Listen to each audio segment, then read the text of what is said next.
And what's happening, everybody? Welcome to Fantasy NBA Today, a hoop ball presentation. I am Dan Besbris, and he is Vince Miracle, and we are coming to you, for those of you that are watching on YouTube Live. It's a live stream once again. Vince, my camera is broken. Your camera is working, but everybody was hoping to see you anyway. So what's going on, my man? Not much, not much. Had a pretty fun time last night. I actually got to see my very first game in the new Golden One Center, and the Kings actually won. Oh, It that, was against a European team, but yeah, it's still a win. how was it? How was the new arena? How did it look? Was it exciting? It's beautiful out there. I'm not gonna lie. I walked into it like expecting a lot, and it met all the expectations. I mean, they had a pink fire truck there because this is Breast Cancer Awareness Month, and then DJ playing out there in the I guess I would call it the common area, I guess, but it's like the walking around where like if TNT ever came, that's where they'd be standing. And yeah, it was really cool. The only thing I would say that if I had to make any criticisms about the arena is like they have this Jolly Rancher statue in front of it, and I don't know what it's supposed to be, but it just looks like a Jolly Rancher. Well, I mean, it just looks like a big cube that's flavored like watermelon. I mean, what does it actually look like? It looks like a I love that. Like it looks like a mixture of different things. I think I really don't even know. It You have just no idea what. Do you have any idea what it's supposed to be? What they're attempting to create I with it? love that. Like it looks no. That's A Jolly Rancher. that's complete insanity. I don't know what to make of that, but that's exciting that that the arena looks good. I think that's a good thing. You guys are going to be well. A lot of you at Hoopball are based in Sacramento, so you guys are presumably going to be spending some time over there. Are you not? I think we might be around there a little bit. I think Aaron will probably be the guy that's there the most out of a lot of us. But I mean, um, just to kind of plug my own show, the Kings Court podcast for Sac Kings Nation. I mean, we have an arena game happening later in the year, and that was really cool. We got to do it last year at Arco, and we get to do it this year in the new Golden One Center. And what happens is we're gonna have fans submit videos of them playing basketball, and myself and whoever we get to play against me in this arena game will get to have a draft with all these guys who submitted videos, and we get to have a 10-man roster play. It's 2 hours on the court, and last year we had refs. I think we're going to get refs again this year. So looking forward to something like that in the new arena. But just for coverage wise, I think you'll see John Schifferly covering the Kings as a beat blogger for the site, and then you'll have Aaron occasionally going in there and covering it as media.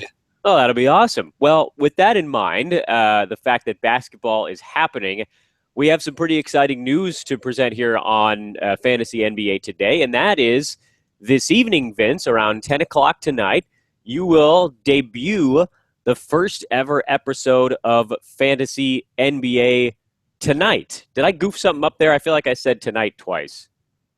No, I think you had a Fantasy NBA tonight. We have the Fantasy NBA Today live, and we're gonna have the Fantasy NBA tonight. So I don't think you goofed that up at all. The only thing that we should mention to listeners watching the show right now is that these are for the premium subscribers only show. So you have to be a draft guide purchaser, I guess would be the word. I don't think that's a real word. But you have to have purchased the draft guide, and then you would now be considered a premium content person, and we would email you every time we do a live show, which would be Monday through Friday.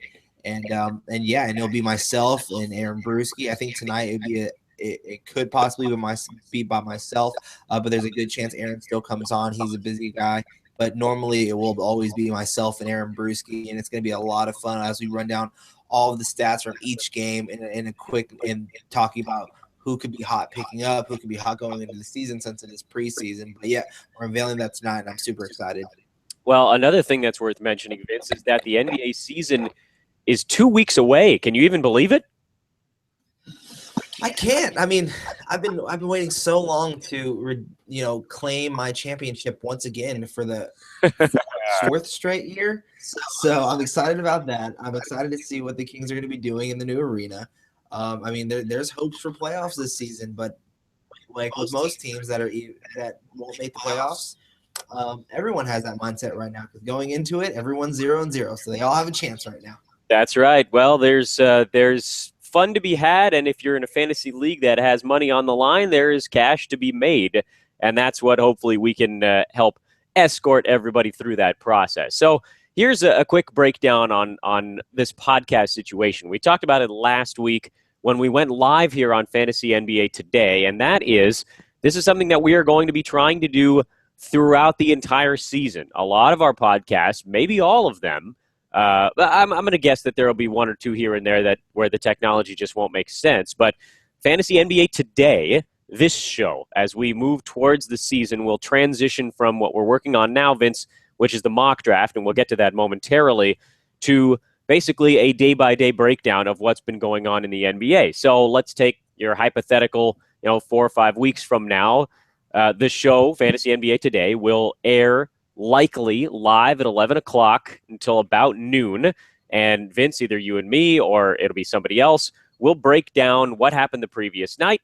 We'll break down any storylines to look for the upcoming evening. And then, of course, talk of ads and drops and things like that on the Fantasy NBA Today show. The Fantasy NBA Tonight show, which, as you mentioned, Vince, is available for premium subscribers only, is going to be an immediate reaction to the evening's basketball. So, Vince, and it'll be a revolving list of hoopball experts. Aaron Bruski will be on from time to time. You'll have a number of our other guys there. I think we've already had some of them slotted in. Jake Cousins, Riaz, Jordan, John. They're coming out of the woodwork, man, and they want to be a part of what should be a very well-trafficked show. But, again, you have to be a premium subscriber. So I know what a lot of people are thinking right now. Why are you shilling so hard for this evening program? I don't really know what I'm getting. Why should I pony up the money? Well, if you're an undecided, which I think is a pretty common term here during election season, we'll actually be making a few episodes of that show free right around the start of the NBA season, kind of like an NBA League Pass trial, where basically you'll get to hear what Vince and the guys break down at the end of the night and see if it's worth it to you. If that's the thing that pushes you over the edge to get that premium subscription, they'll be taking questions live on air throughout the breakdown, similar to the way we have been on this Today show. But, of course, Vince, as we ramp up the quantity of shows, there will be fewer questions. But, of course, as we get into the season, they'll probably ramp back up again. So it'll be a little bit touch and go, I should say. But that's the general plan for the two shows. And then there are, of course, the specialty shows, the Monday lineup show with Aaron. We'll have the Sunday waiver wire show with Aaron, and we'll get that all mixed in. But for now, I wanted to focus on Fantasy NBA Today and Fantasy NBA Tonight. Those are our two flagship shows. And, Vince, you're rolling one out this evening. What are you going to talk about tonight? Preseason ball? Probably with some preseason ball for sure. And then also what we're going to do, as you guys will probably see Aaron Bruski in the background doing his business, is we're gonna take a lot of you guys' fan questions, and we're gonna be answering a lot of the questions that you guys have, because with these premium subscribers, we're gonna be able to talk more about what is in the draft guide. Sleepers, if you guys have sleeper questions, or if you guys have anything going on. Aaron's giving you the Spaceballs salute in the background. I don't know if you're aware of that. Yeah, he's a funny guy. His first appearance on a live show, of course, is going to be messing with me to flip off the fans. Tell him that I said fire a warning shot across her nose. He said fire a warning shot across her nose. There you go. So the people that are listening to this thing on record are going to wonder what the heck's going on. But yes, there is the man, the myth, the legend, Aaron Bruski, hanging out behind you. There's a mini fridge back there. That's what I learned during our pregame chat, because you pulled a rock star out. I did, and it's a 0 carb fruit punch one. Or sorry, there's 1 carb. It's a low carb. You've been running laps, Vince. You've been running laps. They've got you on the low-carb rock star. They got you running around the block. This Bruski's, he's a slave driver over there. Yeah, I mean, I don't know if he has time to really get on to say hello to everybody, but yeah, he makes me run quite a bit, actually, and it actually makes me a better person for it. One, from a physical standpoint, and because I'm one of the hat over here helping with all of our new riders and things like that. So if I ever have a mistake, there's going to be times where I have to run laps, and you've seen pictures of it, and maybe we unveil that. But I don't know. I don't think Aaron has time to get on, but he has his rock stars. He's getting ready to walk out the door here. But I want to give one more big wave to the fans before we sign off and keep going with the show. If you get sweaty and want to take your shirt off, that'd be just nice. So Aaron said, hey, and Herbert complimented you on how much exercise you've been putting in, Vince. Let's talk a little bit of basketball. Thank you. That's all you got. So Aaron's on the way. You'll be catching him later on tonight on the free episode, or no, this is, a paid episode of Fantasy NBA tonight at 10 o'clock Pacific time. Vince will be breaking down the evening's action of preseason basketball, and we are 2 weeks from opening tip. Let's talk a little bit about our mock draft, Vince. That's what we came on here to do. We're still rolling through it. We've just got this week, basically, and then we're going to transition towards getting ready to really talk about the season upcoming. We had a competition, but I'm delaying the results right now because I think I'm losing at present, Vince. So I want to extend voting in the hopes that I can make a comeback. In reality, I'm probably just going to fall farther behind. But we're voting on our teams. So check out Vince on Twitter at VM Center. You can look through some of his older tweets, or he can probably just bump it back to the top. I'm at it's actually it's pinned on my profile right now, actually. So as soon as you go on there, it'll be the very first thing you guys see is where you guys can vote. It's either you retweet it if you like my lineup. I have Karl Anthony Towns, my first round pick. We don't need to talk about who is still available, but that's all right. Or you can go with Dan's lineup where he has Giannis. But you go on my profile on Twitter at VM Center and you retweet it from mine, or you hit that like button for Dan. And whoever loses or whoever has the most votes by Thursday's show will have to do their best impression here on that show live. I'm gearing up to do it. But I want to beg everybody once again, don't base my team entirely on the first pick. Look at the entirety of it, because we're getting into the rounds now, Vince, and I really liked my last couple that we talked about, where I think I made a nice steamrolling effort to get back into the mix for top team in the league. So let's do it, man. Let's get into round 7 of our 10-team mock draft. This is actually just pick 61, if that's the easier way to keep track of it. And that is your boy Jeezy, Vince, took Darren Collison. This is a Sacramento guy, so I'm actually going to just sort of take a knee here and let you talk about what do you think on pick 61. I actually really like Darren Collison this season, especially because he's going to be getting starters minutes this season. Like I said, I was actually at the game last night where I got to see Collison, and he only played 6 first half minutes. And in that 6 minutes, of course, it was against an overseas team, so you do have to take it with a grain of salt. And of course, it's also preseason. But in those 6 minutes, he had 6 points, 5 assists, 3 steals, and just 1 turnover. So he was very effective on the floor. He's a guy who can shoot the three-pointer with some consistency, especially when he gets it in his favorite spot, which is in the corner on the left or right side. I think he controls the floor very well as a point guard, and I would call him a poor man's Mike Conley. The only thing you worry about with Collison is it seems to happen with him every year is he finds a way to get injured, and that's very disappointing. But I guess my question for you, Vince, is do you feel like it's worth rolling the dice there? Because when he has free reign, when he's controlling the offense, he's put up pretty darn nice numbers in the past. I'll say this. I'm fairly confident that this could be a season where you can see Collison averaging 16 points and maybe 6.5 assists with a steal and a half a game. I think getting him in the 7th round is solid. You're not talking about much of a stretch there. In the 2014-15 season, when he did only play 45 games with your Sacramento Kings, he averaged 16 points, 5.5 assists, a steal and a half, 1.3 three-pointers, and he's a decent foul shooter. Not a terribly high volume guy, but if he can keep the turnovers in a reasonable number, he's a guy that's going to get you some steals. I think my quick take on this one is I really like this pick. I think this is a good grab at 61. I think he's a pretty safe play if you hope that he doesn't miss half a season due to injury. If you sort of assume that he's going to miss anywhere from 5 to 10 games when you grab that pick, it doesn't drop him there very far in my estimation, because the average NBA player misses 5 to 10 games.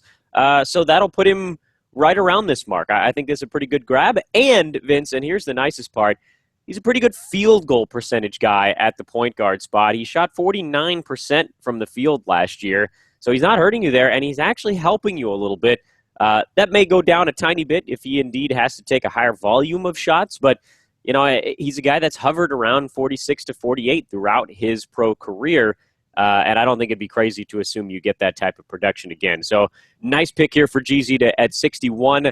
This is a guy that could go higher than that, but I don't think he'll fall much lower than that, at least in overall value at the end of the season.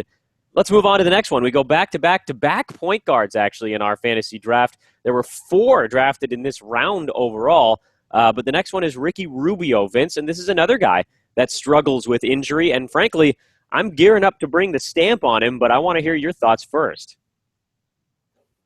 Click that button, Dan. You want me to click it? You're with me on this one? Click that button, Dan. I'm getting it going. Here it is, the rubber stamp. It is a-coming. Stamped! Take it, Ricky. He's someone else's headache, for sure. I mean, the Ricky Rubio, one, he doesn't add threes. His field goal percentage can be up and down. He's not that great from the free throw line. He doesn't get to the free throw line that often. And so he just doesn't do much for you as a fantasy asset. The main reason why people love him as a player, though, is one, for his nickname, and two, because of the awesome passes he can make. He does get you a couple steals, but I don't see that being a huge high point for him this season, especially with guys like Zach LaVine emerging as a up-and-coming, I would say, potential star. I'm not going to put him there yet just because of what he does in a dunk contest, but then you have Chris Dunn there behind him, and there's all these other players that are vying to play some point guard minutes. And I don't know if Ricky Rubio will be a Timberwolf or a Wolf for the entire season. I mean, there could be a chance that he's moved, and maybe that would be better for him. But I probably would have waited a full round before even considering him as an addition to my team. So I think, one, it's too early, and two, we had to stamp him because I don't ever like him on my team. Yeah, he ruined a couple of fantasy teams for me 2 years ago, which has left kind of a sour taste in my mouth. But I don't know that I can necessarily use that as my one reason to completely avoid him. I do see the factors starting to add up against him. The pundits, the actual pundits that know things, are talking about how there is a decent chance that he loses playing time. That, he played in 76 games last year, which actually surprises me when I look back and I see that number. But his minutes went down for the second year in a row. He had maxed out in his rookie year. He dropped 5 minutes the following year, but 2 seasons back, he was at 32. He dropped to 31. He dropped to 30. That number may very well come down by another minute, which necessarily won't kill his value, because what he does very well, and that is pass and steal the basketball.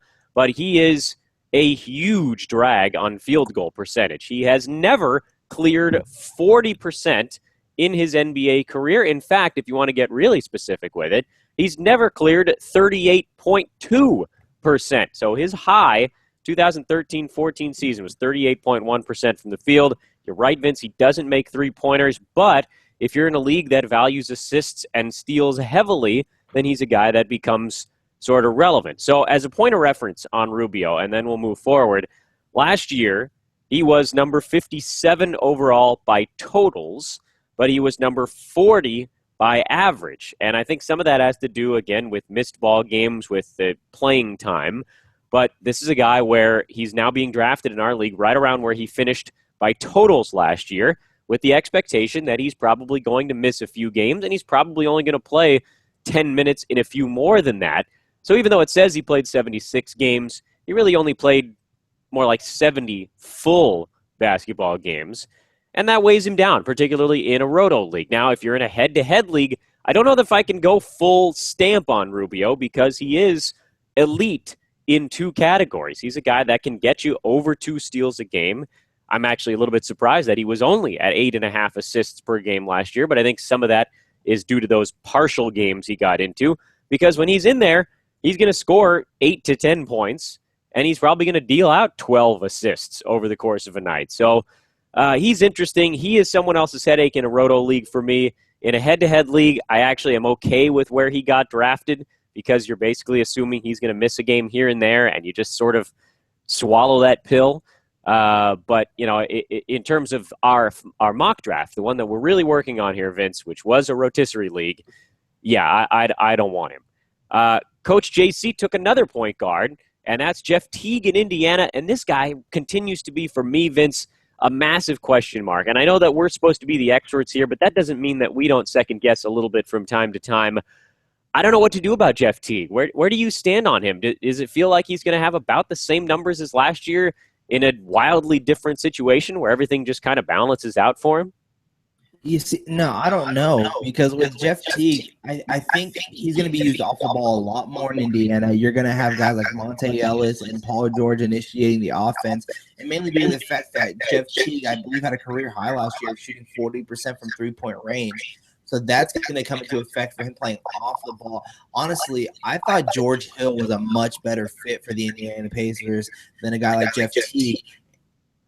He is a former All-Star. So he did have a nice game, one game in the preseason where I believe he scored up to 20 points. So there's potential for him to be able to score.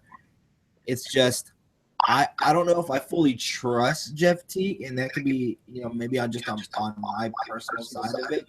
I'm not against the selection.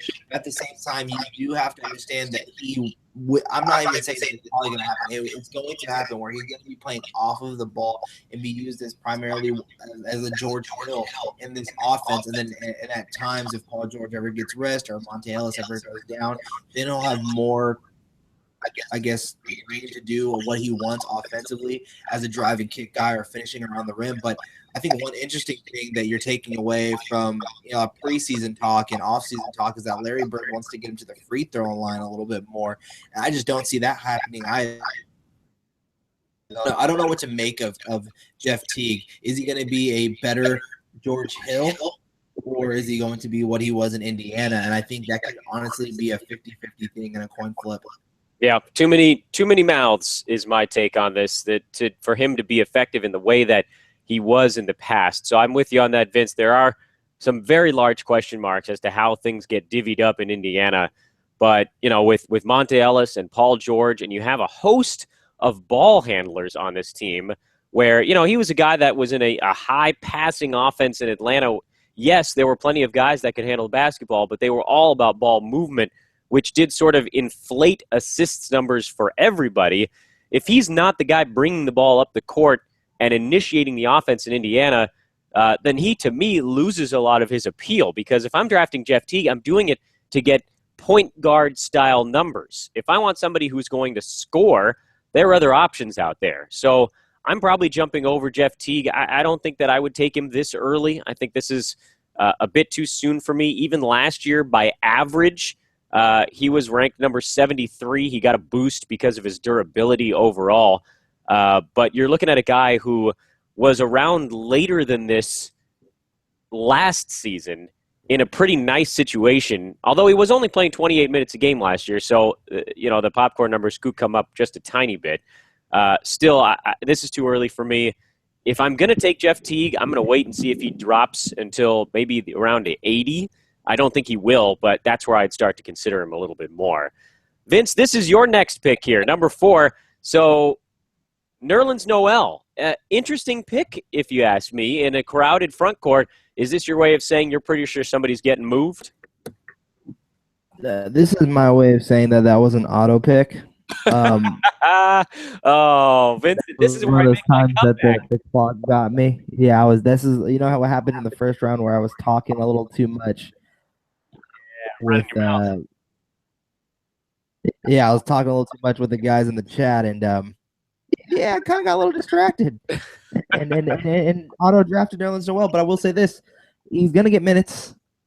I think that if any of the 3 that are big men that are there that are going to be moved, I think it might be him. I know I'm having, I guess, issues with my microphone.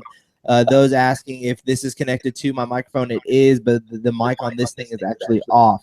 So why it's echoing, we don't know. We're having a little bit of technical difficulties prior to the show, but we did not want to do a mistake and not give you guys a live show today. So I'll set it on my end through the show, but I do want to let you guys know that, yes, I hear the hell in my ears and I'm talking through it.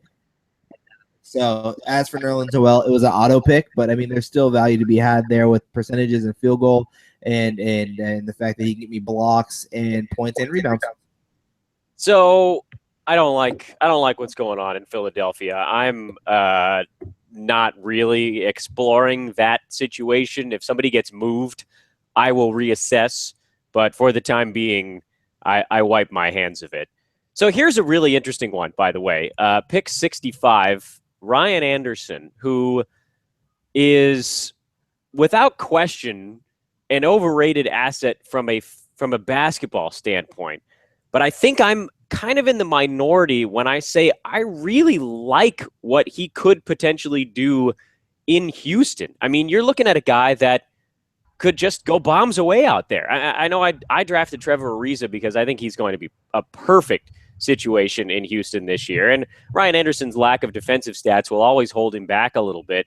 But I don't think it's far-fetched to think that he could actually average 3 threes a ball game this year. So I'm totally fine with this pick, even though it's a little bit of a reach. He could end up being truly, truly elite in one statistical category. And at this part in a fantasy draft, if you can find that guy, I'm okay with it. Yeah, I mean, I do think that that Anderson can beat something this season. The only issue that I have with him is that much else other than 3-pointers and maybe like 7 or 8 rebounds and points. I mean, he doesn't get to the free throw line that often. The field goal percentage can be a little bit up and down at times because he is a shooter. But I see him as a defensive liability. He doesn't do anything but get you in the points. So if you're in a points league, I think he's definitely beneficial for you. I'm just not a huge fan of Ryan Anderson. Yeah, and I know, and that's what I was saying. I think that I'm in the minority on that one, and he's another guy that actually deals with injury pretty often. But for some weird reason, I feel okay with taking a flyer. And maybe it's just because we're getting to a part of the draft where if you swing and miss on somebody in the 60s, 70s, 80s, you can overcome that. You don't want to have that goose egg in the first 3 or 4 rounds where somebody is just out for 4 or 5 months and you could have seen it coming. And that's the situation with Ryan Anderson. If he misses half this year, you could look back and you could go, well, we kind of saw that coming. But it's late enough now where, your next pick could be an excellent one and you'll end up fine. So I'm okay with it. Frankly, I think this is maybe a little bit too soon for him, but I'm also all right with reaching because he could end up being a truly special, elite 3-point guy from a power forward center position. So that's a really interesting combination. And who knows, maybe as they play their street ball out in Houston, he'll end up walking into a steal or something every ball game. So that to me is maybe tough. And I know, again, I know that I'm in the minority on this one, and people are sort of sick of the Ryan Anderson thing, but I'm holding out hope, and it's not just because I'm a Cal Bear. I really think he could do something this year in Houston, and I'm okay with it. Sean took Danilo Gallinari, who I had on my team, and this is another guy who's sort of an injury gamble. When he's healthy, he's a top 30 to 40 guy. When he's not, obviously, he's a goose egg, and he sort of falls somewhere in between. So to me, Gallinari's a guy that I strongly consider taking at this part of the draft in a head-to-head league, in a roto league where missing games can really hurt you. I'm almost tempted to bring the stamp out. I'm not quite to that point because he is such an interesting player. But Vince, I'd love to hear your thoughts on this one because, again, last year when he played, he was a top 40 guy. it's not a worry about what he can do as a player. The worry is how long until he gets injured. And that's what I'm worried about with a guy like Gallo. I mean, I love what he brings to the floor on a nightly basis. When he's on the floor, they're going to use him as a stretch four at times. And that's going to be something interesting to see as well about being healthy for season, which you're not really seeing from him from a consistent basis. So I like him at this pick. I think you always want to be able to get a guy in the 7th and 8th round as someone that could potentially give you, a 3rd or 4th round value. And I think that with a guy like Gallo, that's exactly what he brings, especially in head-to-head leagues. So I think it's a good pick. You just have to know that he's also a risky pick. Yeah, very true. And that's apparently the part of the draft we're in right now where risky picks are flying off the board. Gallinari, one thing to keep in mind as well, he is brutal in field goal percentage, where our buddies in the chat room point out Ricky Rubio actually doesn't take that many shots, 8 or 9 a ball game. That's true. Shooting 30-something% on that, still a little bit painful. Gallinari, 41% on 13 shots per game last year. However, he is also one of the best in free throws in the league. 87% from the line last season at 8 per ball game. So he's in mixed bag. I stand by my assessment that if you're in a head-to-head league, when he gets hurt, it's usually a sprained ankle that would keep someone else out for 2 days, and it keeps him out for 2 weeks. So you usually have a pretty good idea of when he's going to miss his 2 or 3 weeks 3 or 4 different times. And in a head-to-head league, to me, that's fine because you stick him on your bench for a week or two, and then you stick him back in there, and you're good to go. Our next pick comes from the other side of the spectrum, a guy that's finally getting the chains off, and that's Dennis Schroeder in Atlanta, no longer playing behind Jeff Teague. My goodness, Vince, though, the hype train is coming in hot on Schroeder. I think I might also be in the minority on this one in saying he's overrated at this point because his stat set is like Reggie Jackson's, where you're not getting a lot of the peripheral stuff. You're getting the pretty stuff, but you aren't getting the things that win you a league. So, all right, fine. At 67, that's okay. I guess we've waited long enough where he's reasonable, but to me, I'm still waiting a little bit longer on Schroeder. We're on separate thoughts on this one, and this is where we disagree. We disagreed when we did the Hawks original preview, and now we're disagreeing again. Yeah, we haven't changed our positions. That's good, right? At least we're holding court here. I am a huge fan of Dennis Schroeder as a starting point guard in this league. I think he has potential to be something. And so if that's the case, he needs the minutes to do so. And my echo's gone down in my ear, so that means I hope it's gone down for you guys. I believe I have fixed the problem. If not, just let me know in the chat room. I'm seeing it. I want to know how good my audio quality is for you. And start sending in your questions. We want to answer them on this show. So keep submitting your questions in that live chat. I know Dan and I are watching it very closely. But for Schroeder, he has the potential to fill up a stat sheet across the board. And, we've got to see glimpses of it in short stints during the preseason of what he can do. And that is get you a couple rebounds, get you those assists. The thing I do want to see go up are the steals, and I want his turnovers to come down. But he has the ability to give Hawks exactly what they need, which is an up-tempo offense as well as knock down shots from three-point range. So he's also going to give you three-pointers. So I think at 67, this is actually a really good pick. Yeah, see, I'm on the other side of that one, and the chat room is confirming they knew this one would be a little bit of a divisive pick because Schroeder is points and assists, and that's kind of it. In 20 minutes a game last year, he did see some decent action. He's not a good field goal percentage guy. He's not a good defensive guy, and he is an absurdly high turnovers guy. So you might see someone who actually does weigh you down a little bit, and that drops him. Where, yes, I agree with you, Vince. I think that his scoring, his assist numbers, I think those could be the type of stuff you see from a top 40 or top 50 guy.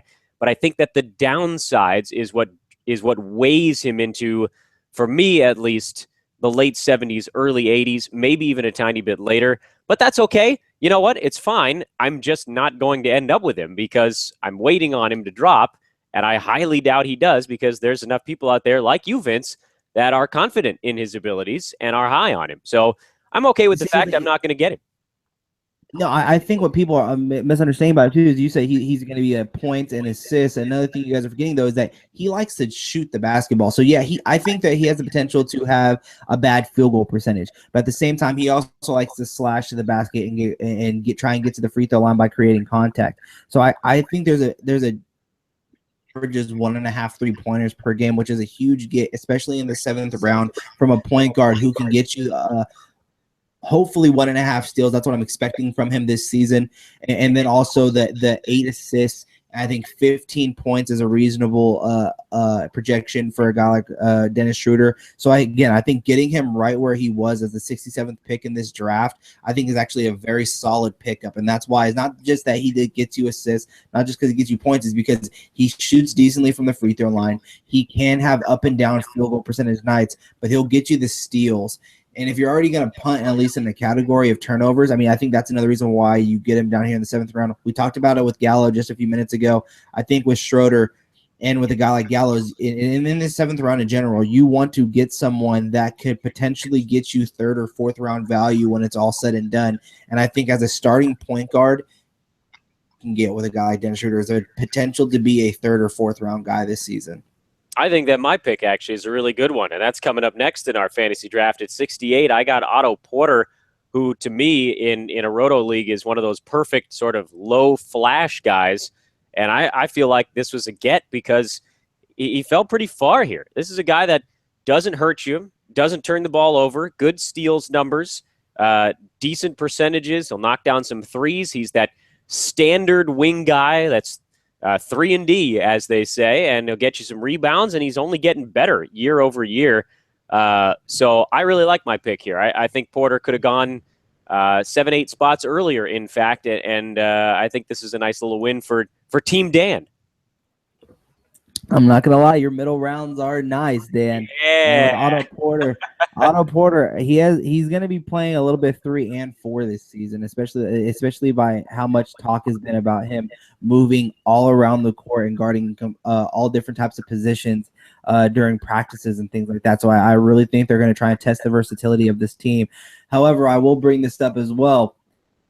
Kelly Oubre is really making a case for that starting small forward job. And Scotty Brooks came in to the Wizards and said that's going to be an open competition. And while most believe that Otto Porter is going to win that outright as the starting small forward, Oubre is making a case of why he can score the basketball and be a guy that stretches the floor out for a guy like John Wall even more and be a threat. Defensively, he has not been a sieve at all. He's been active out there. So Otto Porter. I don't know why I can't talk today, but as much as I like him, Oubre is making a case on why he needs to see floor time. So that means that's going to potentially bite into the minutes that Porter will have seen this season. I'm not too worried on that front. And I'll tell you why, and it may partially be because of our next guy on the list. Another Washington Wizard comes off the board. In fact, 3 of them are coming off the board in the span of 6 picks. 2 of them ending up on my fantasy team in this mock draft. But here at 69 is Bradley Beal. Vince, I have the stamp in the air. Can I bring it down on the paper?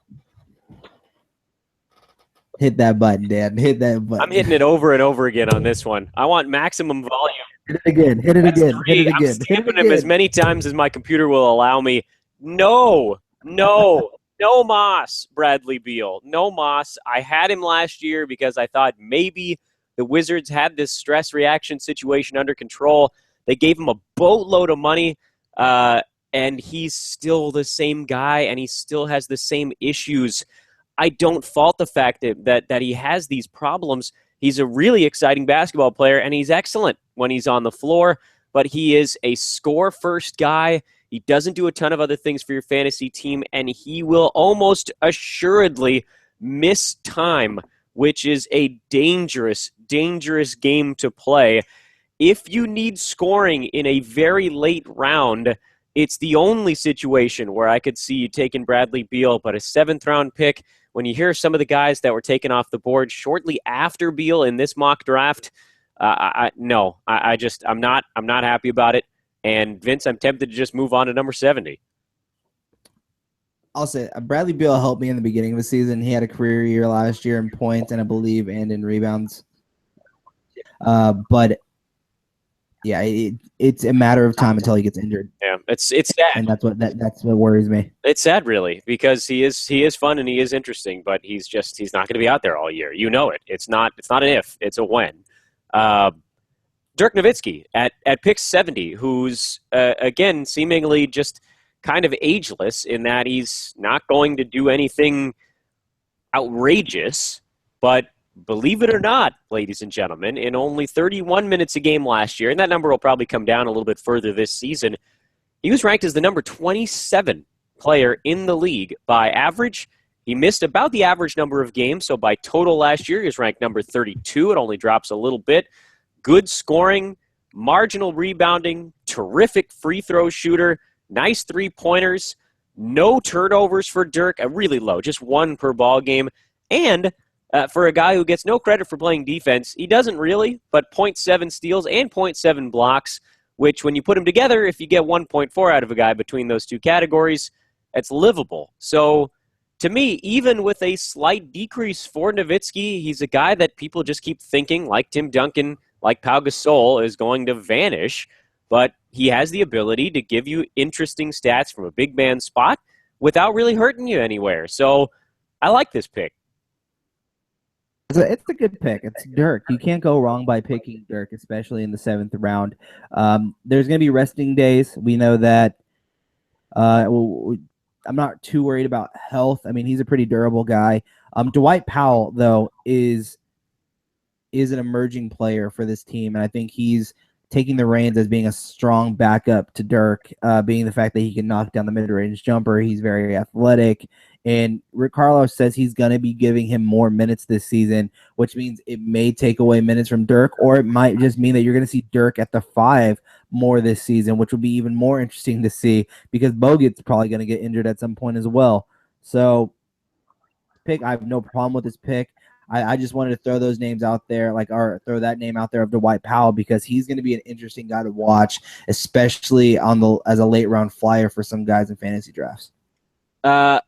Yeah, I think it is again a situation where there's going to be some minutes lost over between last year and this season, so you make your percentage-wise adjustments. But to me, he's still more than good enough to take in the top 70. So I think I'm okay with that one.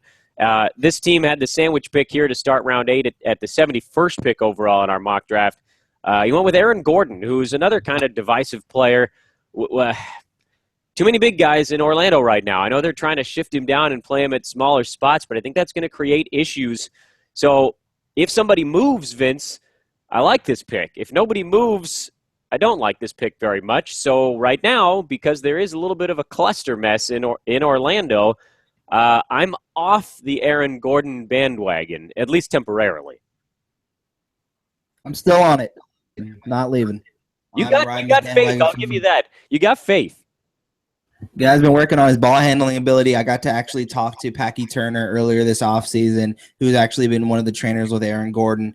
And they've been working on his ball handling a lot, and the work of his jump shot a lot this offseason. And even Frank Vogel, who's now the new Magic head coach, has been talking about how they're going to be using Gordon in pick and roll. He's going to be the starting small forward for that team. And I think he's going to see minutes as a stretch 4 at times, even with Serge Ibaka, Biyombo, and Vucevic there. So the minutes are going to be there for him. I'm not worried about the minutes that Gordon will be getting. So it's just about what can he do in those minutes. I'm 0.8 threes, close to 1 3 a game, and I think he still has the chance to get you a double-double, even with the big men that are there, because Serge Ibaka, with those bad knees, and throughout the career, the last 3 years, he keeps moving further and further away from the basket, and Aaron Gordon is attacking so he can get the rebound and dunk. So I'm actually a pretty big fan of a guy like Aaron Gordon this season, and so I like this pick, whether guys are moved or not, Dan. I really like Aaron Gordon. And also, he got snubbed. He should have won that dunk contest this past season. Yeah, I agree with that. I agree with that sentiment wholeheartedly. Nikola Mirotic, I like this pick, 72.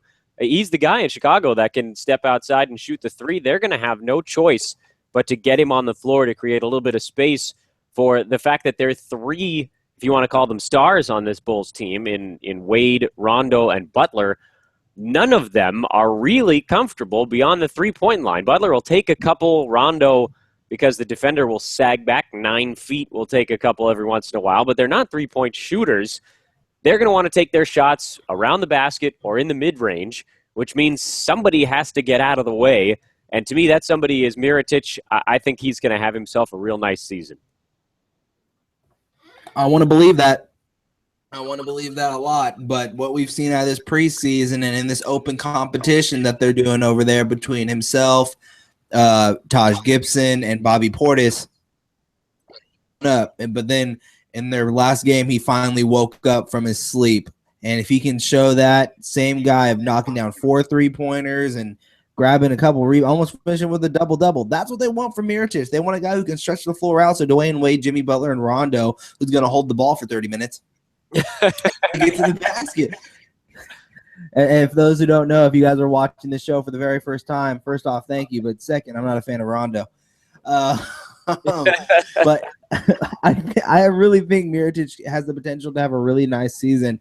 I think you're going to see quite a bit of inconsistency, though.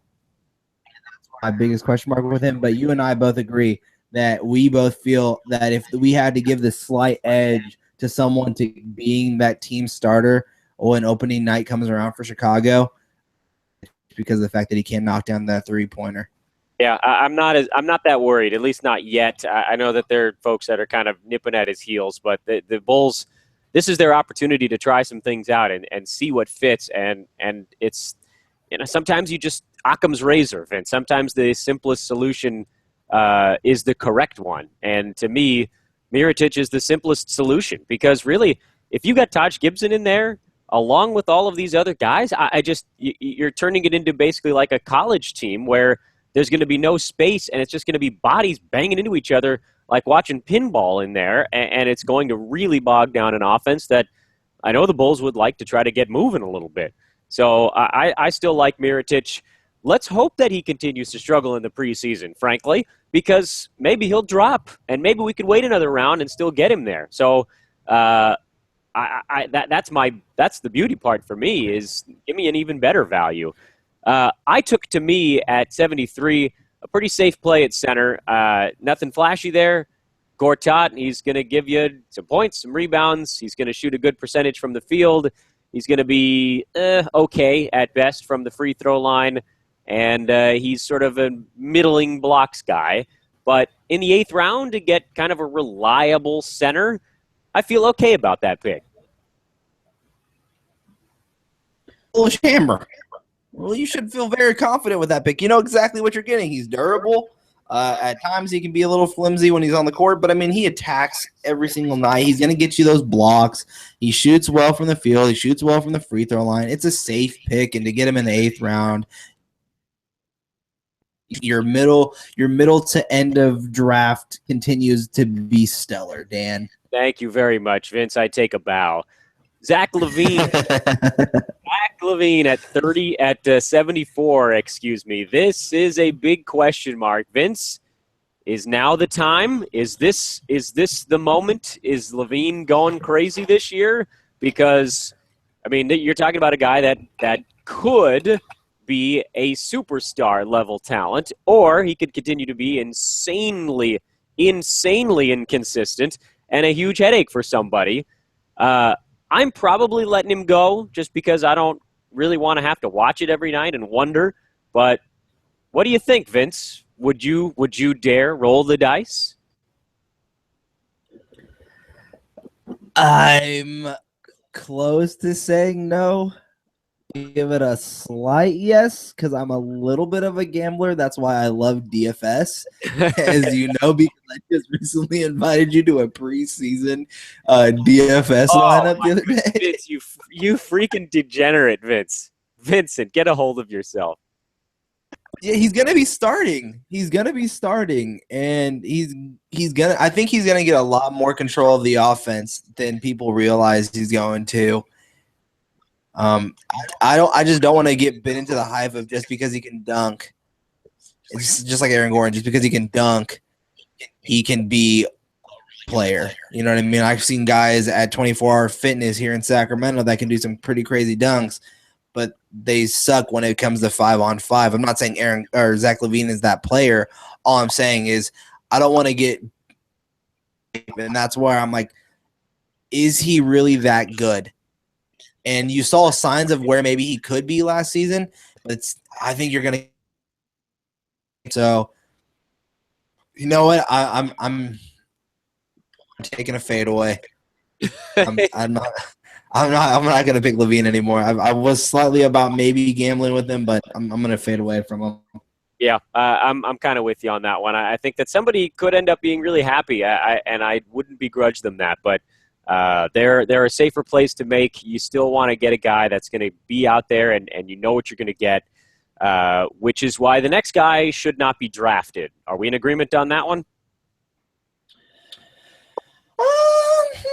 Yeah. Come on. Yeah, no, everyone knows my thoughts. It's gonna come off as if I'm hating on Ben Simmons, and I don't want to come off that way because I don't know the guy. But I wasn't high on him in the draft. I'm not high on him really in fantasy. I mean, you already know my idea. I pick him up at like the last round of drafts, and when he starts putting up those popcorn numbers, I would have traded him away. Now he's out. That's my mindset with a lot of rookies when I'm drafting. I don't like to draft rookies. I'm not the only rookie I would ever draft. And I tried to last season, but he was just never there when I was trying to draft was Karl Anthony Towns because you knew he was going to be good. People were just worrying about how strong is he going to be at the next level. But, yeah, I mean, now because of the injury, of course you don't pick him. But on a guy like Ben Simmons because I don't know him. And because of the way we've talked on the show before, it can come off that way, Dan. No. Listen, you and I are here to break things down from a fantasy perspective. And now that he's out in particular – there's no reason to draft him, so let's not waste any more time with the kid. Brandon Knight, yeah, we got no problem with you, Ben Simmons, if you're one of the 30 people listening in right now. Brandon Knight Brandon Knight is the next guy in our draft at 76. Vince, he's the guy in your estimation, at least in thinking back to our last show, that starts to lose out on the logjam in Phoenix. So do you have the stamp ready, or is he worth grabbing? Because if he still sees 30-some-odd minutes a game, even if it's kind of a three-guard rotation in Phoenix, he could still be pretty productive in that amount of time. The stamp would only be for you, Dan, and because I actually like Brandon Knight. I was one of those people in the draft that I wouldn't mind if the Kings tried to trade for him. I thought it actually happened, but it didn't. No, I'm not. No, I actually don't really mind Brandon Knight all that much. I thought maybe you were anti-Knight because of being pro other guards in Phoenix, but it sounds like you kind of like all three of them. I've said it on the show before, and I'll say it again. I am not going to be surprised that on opening night, the Phoenix Suns roll out a lineup where you're going to see Eric Bledsoe at point with Brandon Knight at the 2 and Devin Booker at the 3. That is going to be a lineup that you're going to see this season, whether it's starting or not, but I believe you're going to see it as a starter at least once this season, is those three guards or those three shooters and those three elite players that can play at the 1, 2, and 3 are going to be on the floor together. And I think that's the right idea for what Phoenix is trying to do. And they're trying to be an up and down team. Actually, like Brandon Knight, the only worry I have is it's injured again. Yeah. Because, I mean, he's kind of like Bradley Beal where he always finds a way to get hurt, and it can be off any – and the unfortunate thing about Brandon Knight is he gets hurt in the most weirdest ways. Like, he'll slip and fall, and he'll break a pinky, and he's out for, 4 weeks. Yeah, that is a tough one, man. He 52 games last year, 63 the previous one, after giving some pretty decent game totals 2 of his first 3 years. But, yeah, you're right. He's never really had a truly healthy season. His career high in 6 years is 75 games, which is fine, but even that is not particularly overwhelming. He will likely hurt you in turnovers. One thing to keep in mind with Brandon Knight, he averaged 3.5 last year. That is a very high number, but excellent foul shooter at a decent clip. Nice from downtown, 2.3 threes per game last season before getting hurt. 20 points, 4 boards, 5 assists, nice numbers kind of across the popcorn in that category in 36 minutes. I think that number will come down a little bit for Brandon. It should, certainly, if they want to keep him healthy. And he's a little bit of a drag from the field as well. He shot just 41.5%. But you can't, beggars can't be choosers, as they say, because we're in round 8 at this point. And if you can get a guy of his caliber and he stays healthy, well, then you've got yourself a steal. Vince, you're up next. Pick 77. Who you got? I actually think this was a very solid pick. And to have him here in the 8th round, I think there's a good argument to be made that he could be possibly taken a few picks earlier than this. But I have Enes Kanter. Enes Kanter was a big add to my team, especially after what happened with Nerlens Noel in round 7. Not saying I wouldn't mind Nerlens Noel on my team since I already have him, but pick. It was an auto pick. But Enes Kanter, I mean, he can get you a double-double. He's already moving out to three-point range to get you at least, maybe a half of 3.3 3-pointers per game. He's going to be taking them, and I think he's going to actually be a bigger part of the offense than I think a lot of people are looking at him to be. So, yeah, I'm getting him in the 8th round where I did was a solid pickup for my team. Yeah, I agree. He was awesome last year, and he was super under the radar awesome. He was a 101st ranked player by average last season, but because of his incredible durability, he was number 60 in totals. That's a jump of 47 spots, almost 5 rounds better because he plays. He's out there every night, and he's going to see more minutes this year. He only played 21 minutes a game last season. That should come up at least 4 or 5, maybe even a tiny bit more if everything kind of breaks his way. But he is great from the field at 58%, very good foul shooter at 80% for a big man, good points, good rebounds, doesn't turn the ball over, doesn't play defense, so you're not getting those numbers. But again, at this stage in a fantasy draft, if you can get somebody who's excellent at 4 categories and not truly bad, as in not really going to hurt you necessarily in any, that's a great pick, Vince. I think you and I actually both had a pretty good round 8 in this draft. 78, Coach JC takes Thad Young, who's now in Indiana. His numbers are going to come down from last year. There's just sort of no way around it. He was one of basically 2 men standing in Brooklyn in 2015-16 season. He's one of a lot of guys in Indiana where you'd figure, Vince, efficiency will probably be pretty good for Thad. So from a field goal percentage standpoint, he could be a great boon for a fantasy team at this point in the draft. But 15, 9, 2, and a steal and a half per ball game, I think all of those numbers come down a little bit this year. I agree with you. I'm not a huge fan of Thaddeus Young as a fantasy player and kind of as a reality player too. I know there's a lot of hype of what he can do as a rebounder and then run back up the floor and be a fast break guy, but I'm just not a huge fan of Thaddeus Young. Getting him in this round, I mean, I guess it's okay. But I just don't know how good of a fit he is. I mean, I don't really know what they're even trying to construct over there in Indiana. Remember, we had to do a special podcast for this team because we just can't put our finger on what they're trying to do. I know there's a lot of people saying, "Oh, Indiana's going to be great. They're bolstering up to make a championship run and go after LeBron." And I'm just like, I don't know where that idea comes from because I don't see the value in this team right now. I just don't know where it's going to come at. I mean, they're not the greatest shooting team. They're good with Paul George, of course, but I mean, you're looking at a guy like Thaddeus Young who did a lot of his stats on a terrible team last season, and I think you're going to see his production go down. And I'm not a huge fan of him, but I mean, I guess getting him in the 8th round isn't a terrible idea. I mean, I'm gonna stamp him with someone else's headache. I'm not stamping him. I wouldn't go quite that far because at least he plays, which is kind of nice. He will hurt you a bit in free throws. Little bit too soon for me, but one round later. That's what I'm looking at. You're talking about mid to late 80s for me, and then I think I would actually consider drafting him because he's going to find a way to be on the floor. He's going to get rebounds, and he's going to be good for your field goal percentage. Jabari Parker, Vince. This is an interesting one for a number of reasons, maybe the biggest of which is the injury to Chris Middleton, where Parker is a guy that is good from the field, average from the free throw line, and doesn't do much in terms of sort of the counting stats, as Aaron likes to call them. He doesn't hit threes. He doesn't play much defense. He doesn't turn the ball over, so it doesn't really hurt you much there. But you got to imagine, Vince, that his role with this team is going to have sort of no choice but to grow a little bit. Even with that in mind, I still don't think I'm taking him in the first 80 picks.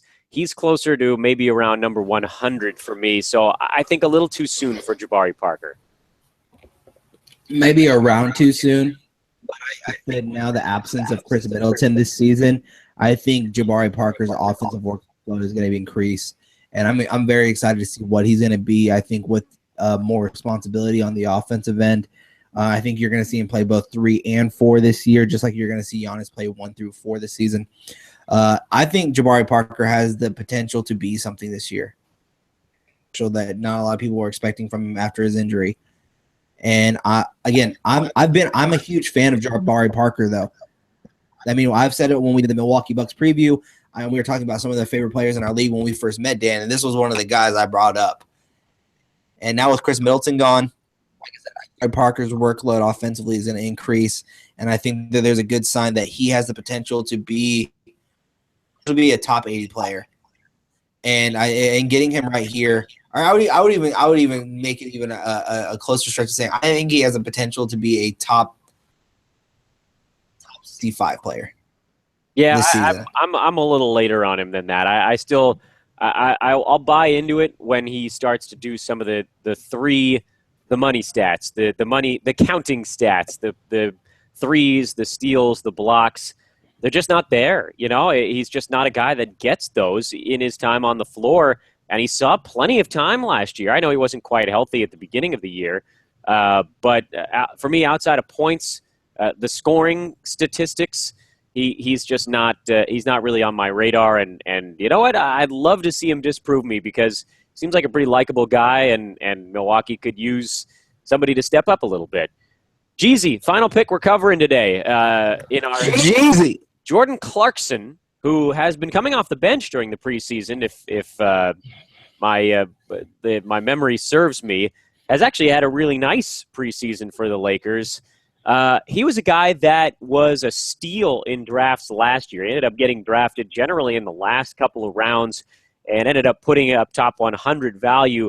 But again, he's a guy that didn't do a ton of the sort of other stats. That is, he was durable. He played every day, which was great. He's a decent foul shooter. He got you a couple of threes, but, at 30-some-odd minutes a game, just about one steal per night. I need to see some of those numbers come up a little bit for Clarkson, much like a few other guys in this round, Vince, that we've talked about. This is just a tiny bit too soon for me, but I do like the Lakers. I like that they're going young. I like that guys besides Kobe are going to see the ball a bit more. So I wouldn't necessarily say that I have a problem with Clarkson at 80. I just think personally for me, I'd probably wait another 5 to 10 spots. But there's a decent shot that he is a top 80 guy this year. So a little bit of a mixed bag, I know, in my breakdown on Clarkson. I do think that he's going to be a pretty safe and reliable guy between your 8th and your 10th rounds, though. So Jeezy, not a bad pick. Not perfect, but also not bad. I would have just waited a couple more. I think I think just for Jeezy has that next pick. So, if he wanted him that bad, I think I understand why you take him. We talked about that in our middle rounds. Like, if you already know and you're in a snake draft and you already know you're not picking for another 10 picks or whatever, you definitely want to just get the guy that you want and not worry really where he is. You take that best player available there or whatever. I like Clarkson. I think he like you said, I think you know what you're getting with Clarkson. I don't think you're going to see a huge increase, and I don't think you're going to see a huge decrease in what he did last season. So I think this was a solid pick to round out the 8th round. Yep, I agree. There it is, gentlemen. And I think we actually hit a lot of the questions, Vince, as we were going through on this one, because most of the questions were about the guys that we were talking about.